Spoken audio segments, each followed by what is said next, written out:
Australian footwear chain Wittner, the latest iconic fashion retailer to teeter on the brink of collapse, has called in administrators, marking a potential end to its 113-year legacy. Once a household name, the brand now stands at a crossroads, its future uncertain.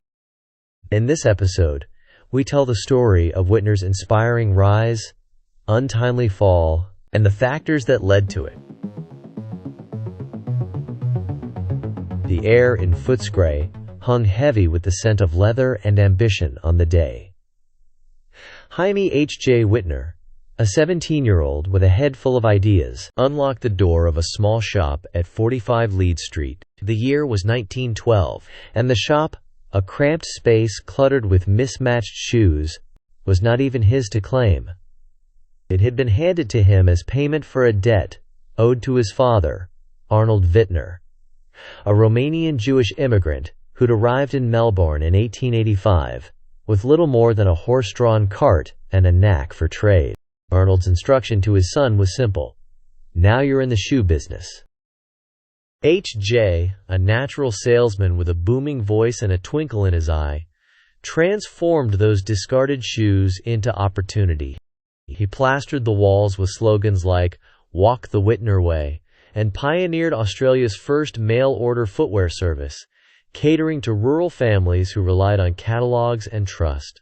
By the Great Depression, Wittner's mail-order arm had become a lifeline, stitching resilience into the souls of a nation. By the 1940s, Wittner had outgrown Footscray. The brand secured a prime spot on Melbourne's Collins Street, the city's glittering Paris end, where its store in the historic Block Arcade became a pilgrimage site for women seeking elegance. Here, under ornate stained glass ceilings, generations slipped their feet into Wittner's signature leather heels and ankle boots, shoes designed to last season after season, as the family vowed.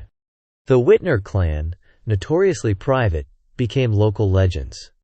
David Wittner, H.J.'s son, joined the business in 1950, steering it through post-war boom times. By the 1980s, the brand had expanded to over 70 stores across Australia and New Zealand, with concessions in Myer and David Jones, a testament to its reputation for blending European trends with Aussie practicality. In 2012, the family emerged from the shadows to celebrate their centenary. At Melbourne Spring Fashion Week, Deborah Wittner, H.J.'s granddaughter, watched models strut in stilettos studded with Swarovski crystals. A blogger snapped a photo of the shoes, posting it to Instagram. Within minutes, 271 inquiries flooded in, a fleeting triumph in the digital age. But by the 2020s, the ground beneath Wittner began to shift. The retail apocalypse, fueled by the emergence of online giants like Shein and Temu, left middle-market brands gasping. Wittner, once a pioneer of mail order, now struggled to keep pace with e-commerce's breakneck speed. Though online sales grew to 10% of revenue, it wasn't enough. The growth in sales has been eroded by cost pressures, the company admitted in 2025. A refrain echoed across Australia's crumbling retail landscape. Rents soared. Wages climbed. Supply chains snarled. Meanwhile, cost of living pressures squeezed shoppers, who traded $300 boots for $30 knockoffs. Families are focusing on mortgages, not stilettos, said retail expert Professor Gary Mortimer. Wittner, caught between fast fashion and luxury, became a relic in a world demanding either speed or status. The family's decision to sell to British firm Hilco Capital in the early 2020s, a move meant to inject capital, ultimately couldn't stem the bleeding. By April 2025, Deloitte administrators Sal Algieri and David Orr were called in. Stores stayed open, but the air inside felt funereal. Employees, many older women who devoted decades to the brand, waited nervously for news. "It's an ongoing concern," said Union Representative Josh Callanan, noting how these women now faced a job market hostile to their age. On April 16, 2025, the announcement hit like a hammer. Wittner had collapsed. Social media erupted with memories. Women recalled their first Wittner heels, bought for graduations, weddings, job interviews. Others mourned the loss of the Block Arcade store, a temple of craftsmanship shuttered in 2023. "It's like losing a part of Melbourne's soul," lamented one customer on Facebook. Administrators vowed to find a buyer, but hope flickered dimly.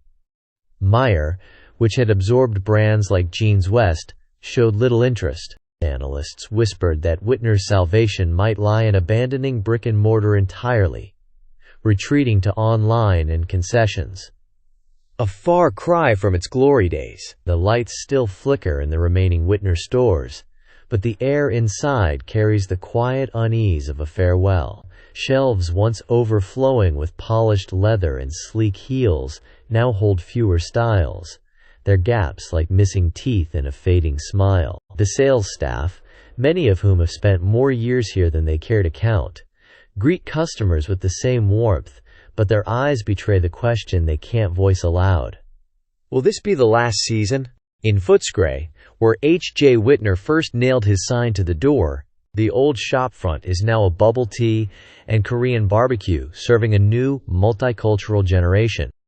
The ghosts of the past linger only in the memories of those who once laced up their school shoes from a Wittner box, or who remember the thrill of unwrapping a mail-order parcel tied with string. The administrators continue their search for a buyer, but the retail world has moved on. Online marketplaces dominate. Fast fashion cycles spin faster, and the idea of a family-run shoe empire feels almost quaint. Yet, as the final chapters of Wittner's story are written, we're left with questions, not just about the fate of a brand, but about what we lose when the institutions of our childhood vanish. So tell me, dear subscribers, who do you think is to blame? The company for failing to adapt? The rise of Shein and Temu? Greedy landlords like Westfield, where many of its stores are located, charging impossible rents? Or did we, as shoppers, abandon the stores that once defined our high streets? Let me know in the comment.